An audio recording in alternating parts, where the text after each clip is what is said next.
This is an audio sampling of the new book, Sustainable Country Living by Donn Leiske. The book is available in paperback, eBook, and as an audiobook. Following is a sample of the audio recording.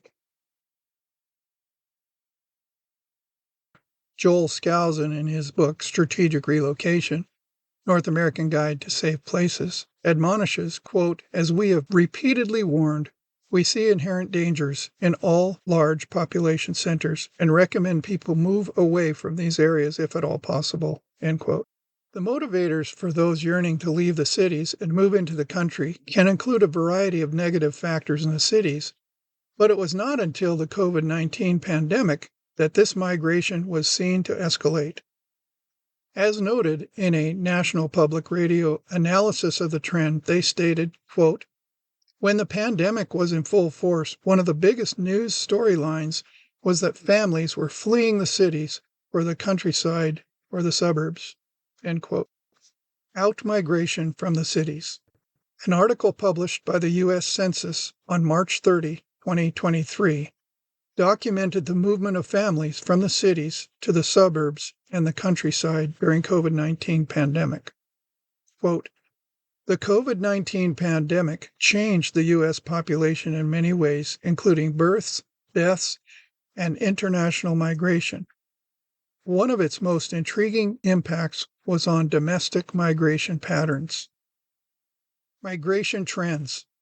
Some long-standing trends accelerated, such as outmigration from large urban areas in the Northeast, while other trends reversed, resulting in some small rural counties gaining rather than losing population, end quote. In an article on the Economic Innovation Group's website entitled "Young Families Have Not Returned to Large Cities Post-Pandemic," Connor O'Brien states, quote, "The exodus of young families from the country's major urban centers continued into 2022, even as the economy began to normalize," end quote. The move to Idaho. One such rural area that saw a massive influx of people moving into the country was in the state of Idaho. This domestic migration was not only among young, working families who now could work remotely, but also older people who could afford to pay cash for their homes in Idaho. Many times, a motivating factor was the increasing liberal changes in government policies and limitations of its citizens. One such factor had to do with the resistance by some to taking the COVID-19 vaccine.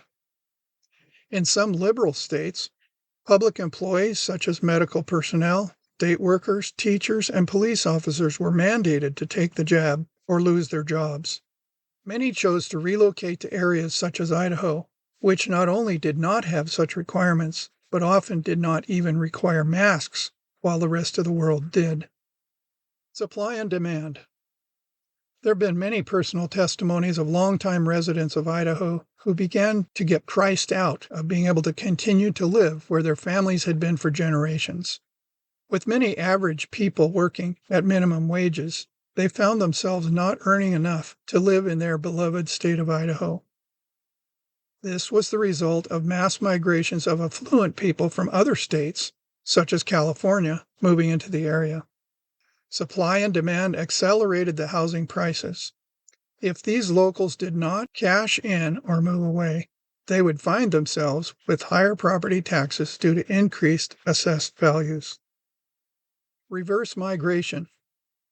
Time will tell how many of these families who rushed to move to the wilderness of Idaho will choose to stay permanently.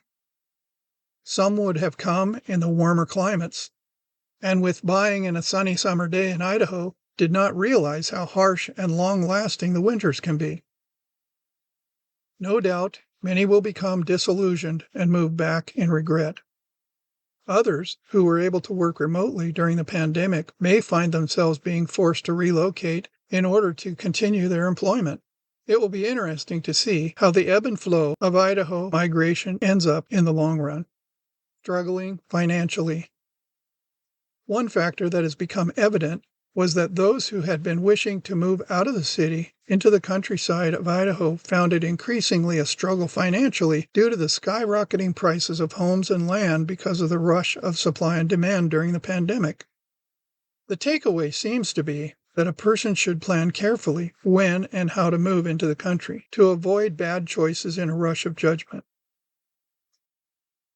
This concludes the audio sample of the book Sustainable Country Living. If you're interested in knowing more, go to Amazon.com or the links below in the description area of this video. For recommendations of other great books on the topics of country living and being sustainable during difficult times, go to preparingforthetimeoftrouble.com and click on the section for recommended resources.